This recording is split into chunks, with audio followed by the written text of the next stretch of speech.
నిజామాబాద్ జిల్లాలో పలువురు రైతులు దొండకాయ సాగుపై దృష్టి పెట్టారు. మంచి ఆదాయం వస్తుండటంతో ఒకరిని చూసి ఒకరు ఇలా దొండకాయ సాగు చేసే రైతుల సంఖ్య పెరుగుతోంది. వర్ణి మండలంలోని పలు గ్రామాల్లో దొండకాయ ఎక్కువగా సాగవుతోంది.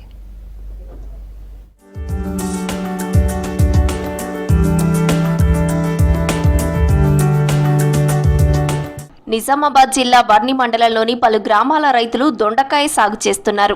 సంప్రదాయ పంటగా ఉన్న వరికి బదులుగా వీరు దొండకాయ సాగుపై దృష్టి పెట్టారు. దొండ సాగుతో లాభాలు ఆర్జిస్తున్నారు. వర్ణి మండలంలోని జాకోరా, వర్ణి, కూనీపూర్ గ్రామాల్లో ప్రస్తుతం దొండకాయ సాగవుతోంది. శ్రీనగర్ గ్రామానికి చెందిన యేసుబాబు జాకోరాలో 2 ఎకరాలు కౌలుకు తీసుకుని దొండకాయ సాగు చేస్తున్నారు. ఈ పంటకు ఒకసారి పందిరి వేసి పెట్టుబడి 2 లక్షలు పెడితే సుమారు 5-6 ఏళ్ల పాటు దిగుబడి వస్తుంది. తోట నాటిన 3 నెలల తర్వాత నుంచి కాపు కాస్తుంది.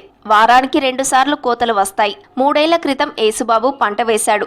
దొండకాయ తోటకు నీరు, పెట్టుబడి తక్కువ అవసరం పడతాయి. దూర ప్రాంతాలతో పాటు పరిసర ప్రాంతాల ప్రజలు ఇక్కడి నుంచి దొండకాయ తీసుకెళ్తున్నారు. వారానికి ఒకసారి నెలకు 4 సార్లు కటింగ్ చేయాలండి. మార్కెట్ సంచుకొచ్చి 500 అమ్మిద్ది, 1000 రూపాయలు అమ్ముతుంది, 1500 రూపాయలు అమ్ముతుంది. రేటుని పట్టిపోతూ ఉంటుంది. పంటకు మాకు ఎకరానికి వచ్చి 2,50,000 దాకా సుమారు అవుతుంది. ఆదాయం ఎట్లా ఉంది? ఆదాయం రేటుని బట్టి ఉంటుంది. అదే మార్కెట్ రేటుని బట్టి పోతూ ఉంటుంది. గిట్టుబాటు అవుతుంది.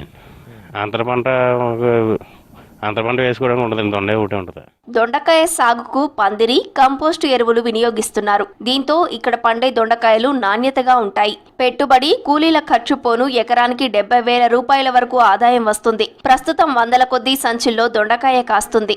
దీంతో హైదరాబాద్, మహారాష్ట్ర, జహీరాబాద్, సంగారెడ్డి తదితర ప్రాంతాల నుంచి వ్యాపారులు వచ్చి హోల్సేల్లో ఇక్కడే కొనుగోలు చేస్తున్నారు. నిజామాబాద్, కామారెడ్డి అంగళ్లతో పాటు ఇతర గ్రామాల్లో నిర్వహించే అంగళ్లు, వారాంతపు సంతల్లో ఈ దొండకాయలు విక్రయిస్తున్నారు. మార్కెట్ 500 నుంచి 1500 దాకా ఉంటుంది. 500 అయినా కూడా దిగుబడి ఉన్నప్పుడు గిడద్ది. ఎకరానికి 30-40 బస్తాలు దిగుబడి వస్తుంది. 40 బస్తాలు అంటే 20,000 ఆదాయం ఒక కోతకి. అంటే 4 కోతలు 80,000 అలాగా. ఎందుకంటే యావరేజ్ మీద గిడుతుంది వాళ్ళకి. ఇప్పుడు మాకు 35 బస్తాలు మగతా ఇస్తున్నాడు అంటే దగ్గర 60,000 కౌలు ఇస్తున్నాడు ఒక ఎకరానికి. 2,50,000 పందిరి పెట్టుబడి పెడుతున్నాడు అంటే అక్కడ 3 లక్షలు కనీసం పెట్టుబడి పెడితేనే అతను రైతు తర్వాత. అయితే ఇది మార్కెట్ని పెట్టి మనకి గిట్టుబడి అవుతుందండి. 500 కాడి నుంచి 1,500 దాకా వెళ్తుందండి. 50 రావచ్చు, 55 రావచ్చు. దాన్ని బట్టి నడుతుందండి. బొర్రి అంటారా? మాకు బొర్రిని చూసి చూడవండి. దాని గురించి బొర్రి జోలికి వెళ్ళవండి. దొండ చెట్లు మేమైతే చీడపీడలు రాకుండా సస్యరక్షణ చర్యలు తీసుకుంటూ దొండ సాగు చేస్తే దిగుబడి రావటంతో పాటు అధిక లాభాలు వస్తాయంటున్నారు రైతులు.